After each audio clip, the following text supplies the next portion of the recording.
ये थोड़ा खुलने में टाइम लग रहा है, तो ये जब ओपन हो जाता है फिर मैं इस पे लेक्चर जो डिस्कशन है हम स्टार्ट करते हैं।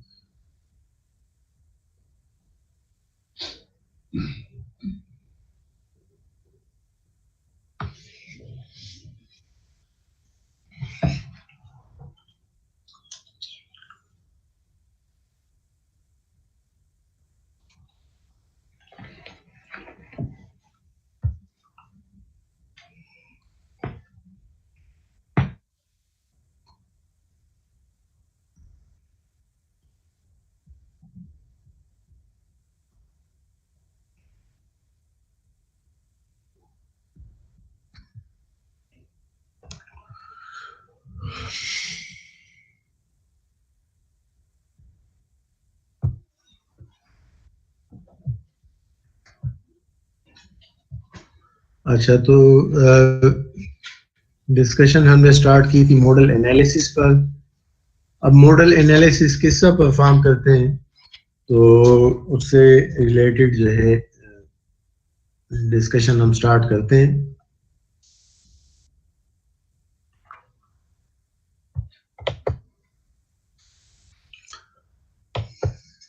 अच्छा, एक मल्टी डिग्री या फ्रीडम सिस्टम में हम जो है displacement at any mass level जो है वो मालूम कर सकते हैं by multiplying these two terms Q N T and phi N. Phi N जो है ये पर्टिकुलर एक पर्टिकुलर टाइम पीरियड या पर्टिकुलर नेचुरल फ्रीक्वेंसी या पर्टिकुलर नेचुरल टाइम पीरियड की एसोसिएटेड मोड शेप है, और क्यू एन टी उस मोड शेप में जो मैक्सिमम डिस्प्लेसमेंट है उसको कहते हैं। और पर्टिकुलर मोड शेप में मैक्सिमम डिस्प्लेसमेंट जिसको हम क्यू ऑफ टी कहेंगे, तो वो इस इक्वेशन। जी सर ये आवाज आ रही है सर, शोर कैसी है? टंग टंग हो रहा है ये सर। किसी का माइक्रोफोन ऑन होगा तो वो बंद कर दे। आवाज कैसी आ रही है? अब आ रही है आवाज?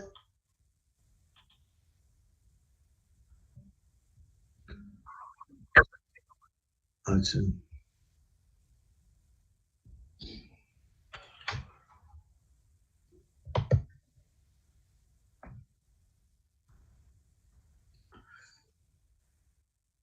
अच्छा। अब जैसा कि मैंने अभी ये dish u of t displacement at in particular at various mass levels, which is peak displacement in the particular mode multiplied by mode shape of the जो corresponding mode shape जो हम ले रहे हैं उसके प्रोडक्ट के बराबर है। अगर हम क्यू एन ऑफ टी की पीछे जो हमने वैल्यू लिखी है वो यहाँ पर भी लिख लें, तो फिर हमारे पास सिचुएशन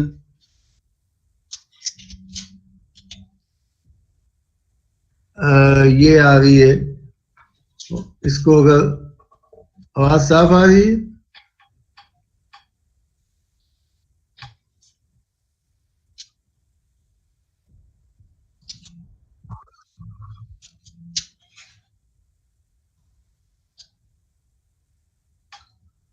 अभी आवाज साफ है?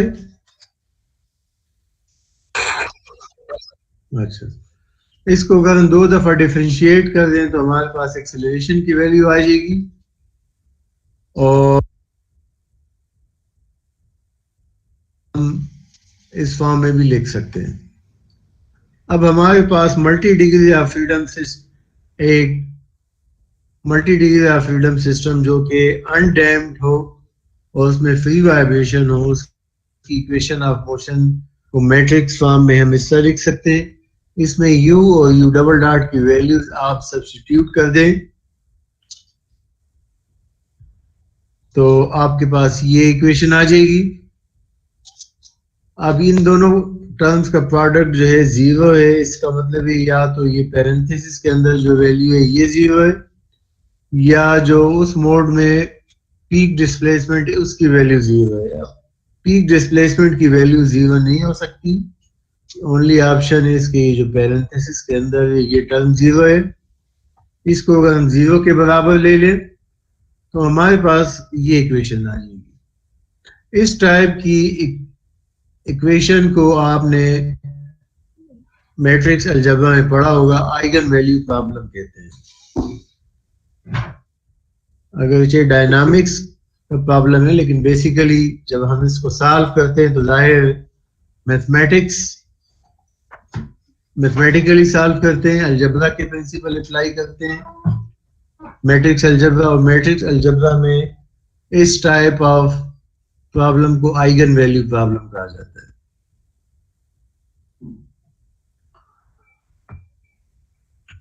अच्छा, अब हम जो है आगे डिस्कशन करते हैं कि ये एक multi degree of freedom system है, एक प्रॉब्लम एक्चुअल हम ले रहे हैं। उसमें तीनों स्टोरी पर जो मास है वो 20,000 kg है और हर एक स्टोरी की स्टिफनेस जो है 10⁻⁷ न्यूटन पर मीटर है और इसका मॉडल एनालिसिस हमने परफॉर्म करना है, यानी कि नेचुरल फ्रीक्वेंसीज और हर एक नेचुरल फ्रीक्वेंसी से एसोसिएटेड मोड शेप हमने मालूम करना है। तो पहले मास और स्टिफनेस मैट्रिक्स हम डेवलप करेंगे जिसका प्रोसीजर मैं पिछले सेशन में डिस्कस कर चुका हूं। इसके बाद हम k minus omega m square मालूम करेंगे, ठीक है। ओमेगा जो है आई स्क्वायर, ओमेगा आई स्क्वायर क्या चीज है आगे हम इस पर डिस्कशन करेंगे। k की वैल्यू मालूम है, m की वैल्यू मालूम है, m को आप ओमेगा आई स्क्वायर से मल्टीप्लाई कर लें, k से माइनस कर लें, ये आपके पास डिटर्मिनेंट आ जाएगा। इसको आप एक्सपेंड करते हैं और सिंप्लीफाई करते हैं तो आपके पास ये 6th ऑर्डर पॉलिनोमियल इक्वेशन आ जाती है। लेकिन अगर हम इसको omega I square raise to power 3 लिख दें तो ये 3rd ऑर्डर पॉलिनोमियल इक्वेशन आ जाएगी, यानी कि इस इक्वेशन के 3 रूट्स होंगे।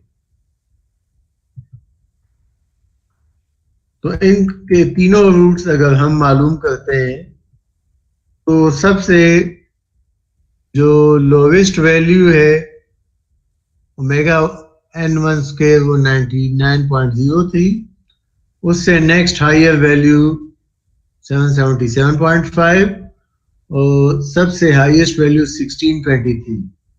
तमाम का अंडर रूट ले लें तो हमारे पास फर्स्ट फंडामेंटल नेचुरल फ्रीक्वेंसी आ जाएगी, सेकंड नेचुरल फ्रीक्वेंसी और थर्ड नेचुरल फ्रीक्वेंसी। और जिससे कि मैंने कहा था कि ये हम फंडामेंटल नेचुरल फ्रीक्वेंसी किसे कहते हैं, जितनी भी नेचुरल फ्रीक्वेंसीज हैं उसमें लोवेस्ट वैल्यू जो है वो फंडामेंटल नेचुरल फ्रीक्वेंसी कहलाती है। और आगे हम डिस्कस करेंगे कि इसकी जो है अहमियत काफी ज्यादा होती है। फंडामेंटल नेचुरल फ्रीक्वेंसीज से हम फंडामेंटल नेचुरल टाइम पीरियड भी मालूम कर सकते हैं। तो एक पार्ट तो जो मॉडल एनालिसिस का फंडामेंटल नेचुरल फ्रीक्वेंसीज मालूम करने का वो हमने कर लिया। अब सेकंड पार्ट के हर एक जब स्ट्रक्चर फंडामेंटल नेचुरल फ्रीक्वेंसी के साथ वाइब्रेट कर रहा हो या सेकंड या थर्ड नेचुरल फ्रीक्वेंसी के साथ, तो उसकी मोड शेप क्या होगी वो अब हमने मालूम करनी है। अब मोड शेप जो हम मालूम करते हैं,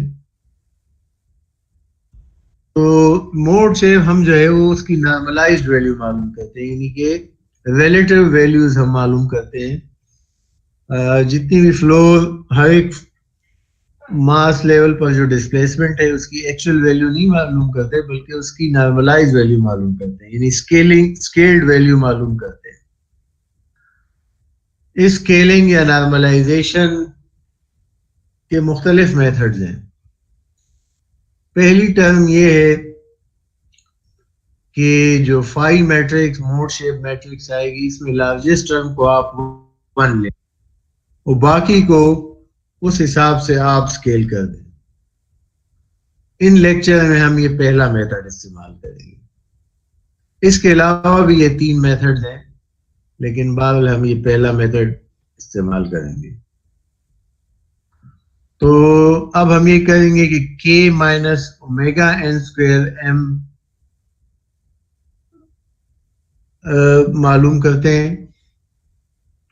k और m की वैल्यू गिवन है, ओमेगा एन स्क्वेयर से इसको मल्टीप्लाई कर लें। अब चूंकि आप फंडामेंटल मोड शेप मालूम कर रहे हैं, तो इस मैट्रिक्स को हम फाई 1 कह देंगे। तो इसके आप देख सकते हैं कि ये 3 जो हैं इस वेक्टर के 3 रोज हैं, फाई 1 1, फाई 2 1, फाई 3 1। ये जो पहला फाई 2 1 में जो पहला सब्सक्रिप्ट है, ये उस मास या फ्लोर लेवल को रिप्रेजेंट कर रहा है, और दूसरा सब्सक्रिप्ट उस मोड लेवल को रिप्रेजेंट कर रहा है।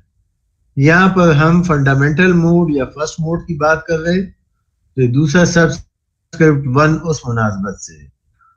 2 का मतलब ये है कि आप सेकंड फ्लोर लेवल पे, फंडामेंटल मोड में सेकंड फ्लोर लेवल पे जो डिस्प्लेसमेंट है उसकी नॉर्मलाइज वैल्यू आप मालूम करना चाहें, तो उसके लिए आप 2 का सब्सक्रिप्ट इस्तेमाल कर रहे हैं। इसी तरह 531 stands for normalized value of displacement at third floor level in fundamental mode। अब चूंकि यहाँ पर हम नॉर्मलाइज वैल्यू ही मालूम कर रहे हैं, तो प्रॉब्लम सॉल्व करने के लिए, अच्छा अब इसमें ये है कि ओमेगा एन 1 स्क्वायर की वैल्यू तो हमें मालूम है, ठीक है। अब बाकी वैल्यूज मालूम करने के लिए, अब चूंकि यहाँ पे हम वैसे भी रिलेटिव वैल्यूज मालूम कर रहे हैं, तो हम फाई 1 को 0 1 के बराबर ले लेंगे, और पहली रो को इस कॉलम के साथ जब हम मल्टीप्लाई करेंगे, यहाँ पे आप देख लें, ओमेगा एन 1 स्क्वायर की वैल्यू पुट कर दें, फाई 1 1 की वैल्यू पुट कर दें, तो आपके पास ये आ जाएगा। अब जब फर्स्ट रो को आप इस फर्स्ट कॉलम से मल्टीप्लाई करते हैं, आपके पास इक्वेशन आ जाएगी जो कि शो कर रहा है कि फाई 2 1 इज इक्वल टू 1.802। इसी तरह सेकेंड रो को आप इस कॉलम से मल्टीप्लाई करते हैं, तो आपके पास जो है तो ये इक्वेशन आ जाएगी। फाई 2 1 आप मालूम कर चुके हैं ऑलरेडी, फाई 3 1 की वैल्यू आपके पास 2.243 आ जाएगी। अब जैसा कि पीछे आपने देखा कि फंडामेंटल मोड शेप में 3 रोज होंगी। पहली rows scaled normalized value of displacement in first floor और first mode, normalized value of second floor displacement in first mode, normalized value of third floor displacement in first mode। ये तमाम values put कर दें, और यहाँ पर हम जो नॉर्मलाइजेशन का प्रोसेस यूज कर रहे हैं, जिससे अभी कुछ 2 स्लाइड पहले मैंने आपको कहा, वो क्या है कि हम लार्जेस्ट वैल्यू को 1 के बराबर लेते हैं। तो लार्जेस्ट वैल्यू इसमें 2.243 है, तो इसको 1 लेने के लिए हम क्या करेंगे, ये तीनों को 2.243 पे डिवाइड कर देंगे, तो ये हमारे पास लार्जेस्ट वैल्यू 1 आ गई। जो सेकंड फ्लोर पे जो डिस्प्लेसमेंट है 0.804, और थर्ड पे 0.446।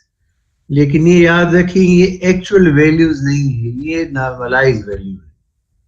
यानी कि अगर थर्ड फ्लोर लेवल पे डिस्प्लेसमेंट 1 यूनिट होगी तो सेकंड पे 0.804 होगी और फर्स्ट फ्लोर पे 0.446 होगी। अब एक्चुअल वैल्यू ऑफ डिस्प्लेसमेंट जो हम मालूम अगर करना चाहते हैं तो इसको हम क्यू एन से मल्टीप्लाई करेंगे उस मोड में जो पीक डिस्प्लेसमेंट है उसकी वैल्यू से हमारे पास एक्चुअल वैल्यू ऑफ डिस्प्लेसमेंट आ जाएगी। अच्छा, बाल यही प्रोसीजर आपने अब सेकंड मोड और थर्ड मोड के लिए करना है। यानी कि इस इक्वेशन में थर्ड मोड में क्या होगा,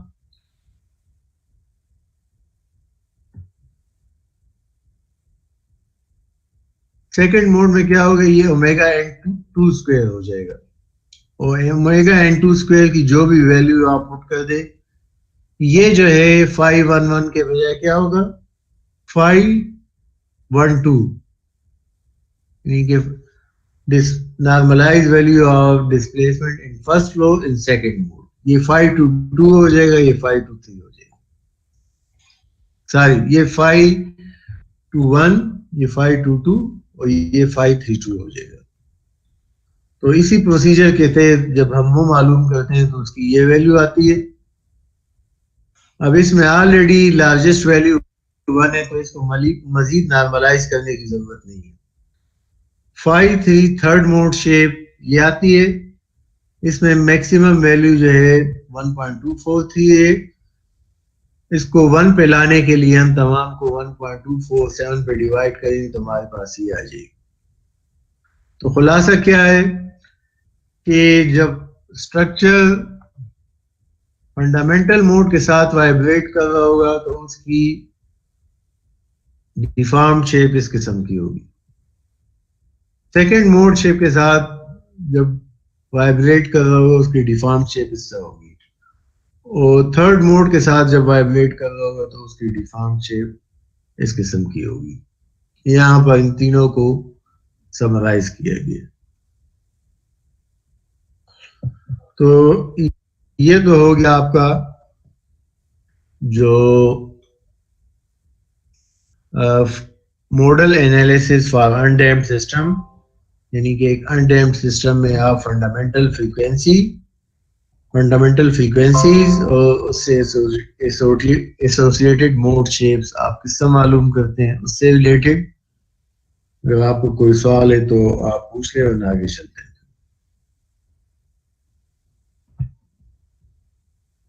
सर ये 511 को हम क्यों वन लेते हैं सर जब मल्टीप्लिकेशन करते हैं?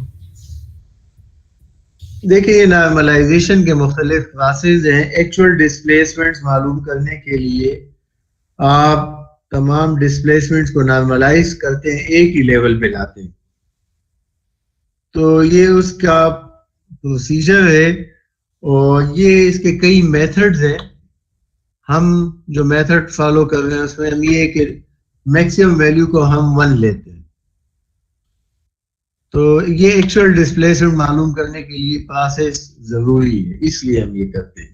खुलासा इसका ये है, in order to find the actual value of displacement in various modes, it is necessary to normalize the displacement in every mode shape. Sir ये मॉडल एनालिसिस में जो टाइम पीरियड हमारे पास आता है, हाँ, ये उस इक्वेशन से रिलेट कर सकते हैं sir? Number of story multiply by 0.1 से जो आता है उसी के इक्वल होगा सर? नहीं, ऐसा है कि वो जो इक्वेशन है natural time period is 0.1 time number of stories, वो जो है एक अप्रोक्सीमेट जो है आपके पास इक्वेशन है, ठीक है। तो वो हो सकता है बिल्डिंग स्ट्रक्चर्स के लिए जो टिपिकल डेड लोड और लाइव लोड की वैल्यूज हैं वो उस पर बेस्ड है। और ये जो बिल्डिंग ली है ये हमने एक्चुअल बिल्डिंग नहीं लिए, बस कुछ वैल्यूज हमने ली हैं, तो इस केस में जरूरी नहीं है कि नेचुरल टाइम पीरियड जो है वो उसी फार्मूले से जो कि 0.3 सेकेंड आता है यहाँ पर भी आए, बल्कि यहाँ पर अगर आप देखें तो natural time, fundamental natural time period जो है वो कितना आ रहा है, एक minute, fundamental natural time period 0.632 second आ रहा है, 0.3 नहीं आ रहा है, ठीक है। तो एक्चुअल बिल्डिंग्स के लिए जिसमें डेड लोड, लाइव लोड और कॉलम्स की हाइट वो तकरीबन वेरिएशन बहुत ज्यादा नहीं है, तो उसके लिए वो वैलिड है, लेकिन जनरली वो वैलिड नहीं है। और कोई सवाल?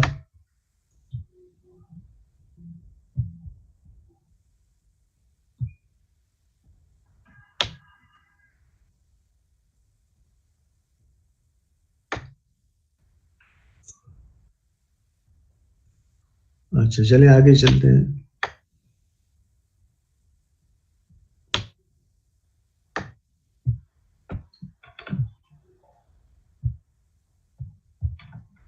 अच्छा, जिस वक्त पावरफुल कंप्यूटर हमारे पास नहीं थे, अब तो आप कंप्यूटर एनालिसिस से एक्चुअल बिल्डिंग्स का time period, mode shapes, natural time period, mode shapes मालूम कर सकते हैं। लेकिन जिस वक्त पावरफुल कंप्यूटर नहीं थे, उस वक्त डिजाइनर्स जो है तो वो खासकर ऐसी बिल्डिंग या ऐसे स्ट्रक्चर जिसमें फंडामेंटल मोड की बुनियाद पे हम डायनामिक एनालिसिस या सीस्मिक डिजाइन हम परफॉर्म कर सकते हैं, वो सिर्फ फंडामेंटल मोड मालूम करते थे, फंडामेंटल मोड के यानी कि फंडामेंटल टाइम पीरियड और मोड शेप और उस पर डिजाइन करते थे। तो लिहाजा हम वो मेथड भी यहाँ पर डिस्कस करेंगे। और ये इसलिए भी जरूरी है कि सम टाइम इस तरह सिचुएशन आ सकती है कि आप एक छोटे मोटे प्रोजेक्ट पे काम कर रहे हैं, किसी वजह से आपका कंप्यूटर जो है तो वो काम नहीं कर रहा है, आपके पास सॉफ्टवेयर अवेलेबल नहीं है, सॉफ्टवेयर जो है उसमें कुछ इशू आ रहे हैं, तो आपको वो मेथड भी आने चाहिए कि किसी भी स्ट्रक्चर की फंडामेंटल नेचुरल फ्रीक्वेंसी या टाइम पीरियड और मोड शेप किस तरह मालूम किया जाता है। तो इसमें एक तो रेले मेथड है फॉर डिटरमिनिंग फंडामेंटल फ्रीक्वेंसी, लेकिन इस मेथड के डिसएडवांटेज ये है कि इस मेथड से सॉल्व करने के लिए आपको जो है स्टिफनेस मैट्रिक्स मालूम होनी चाहिए, और एक्चुअल स्ट्रक्चरल सिस्टम की स्टिफनेस मैट्रिक्स जो है तो वो मालूम करना इटसेल्फ काफी जो है टाइम कंज्यूमिंग काम है। दूसरा है मॉडिफाइड वेले मेथड, तो इस पे हम डिस्कशन करेंगे। मॉडिफाइड वेले मेथड जो है उस ये इक्वेशन आपने पीछे देखी है, जो आइगन वैल्यू प्रॉब्लम वाली ये इक्वेशन, तो इसमें ये फाई जो है ये एक्चुअल मोड शेप है, जिससे आप रिइंफोर्स कंक्रीट डिजाइन में जब स्टील एरिया मालूम करते हैं तो आप क्या करते हैं कि स्मॉल ए की वैल्यू ज्यूम करते हैं, न्यूट्रल एक्सिस डेप्थ की, विटनी स्ट्रेस ब्लॉक डेप्थ की, स्टील एरिया मालूम करते हैं, फिर उसे दोबारा स्मॉल ए की वैल्यू मालूम करते हैं। अगर एज्यूम्ड वैल्यू और कैलकुलेटेड वैल्यू बराबर हो तो ठीक है, और ना आप दोबारा प्रोसेस भी करते हैं। इसी तरह यहाँ पर भी हमें चूंकि फाई की एक्चुअल वैल्यू मालूम नहीं है, तो हम एक अप्रोक्सीमेशन लेते हैं, एक मोड शेप की एक मैट्रिक्स इज्यूम करते हैं, और उसको अगर हम साई से रिप्रेजेंट करें, ठीक है, तो Sai is an approximate mode shape, और उस मोड शेप को अगर हम ले लें और उसकी बुनियाद पे ये प्रोसीजर हम रिपीट करें तो इस प्रॉब्लम को हम इससे हम जो है फंडामेंटल टाइम पीरियड मालूम कर सकते हैं। तो थ्योरी पे जाए बगैर मेरे ख्याल में बेहतर यही होगा कि हम डायरेक्ट न्यूमेरिकल पे आ जाएं। लेकिन चलें आज के लिए इतना ही काफ़ी है। नेक्स्ट टाइम हम ये भी कंप्लीट कर लेंगे, मॉड्यूल नंबर 9 भी आपका कंप्लीट हो जाएगा और क्विज मॉड्यूल 6 और 7 में आपका होगा तो वो भी हो जाएगा।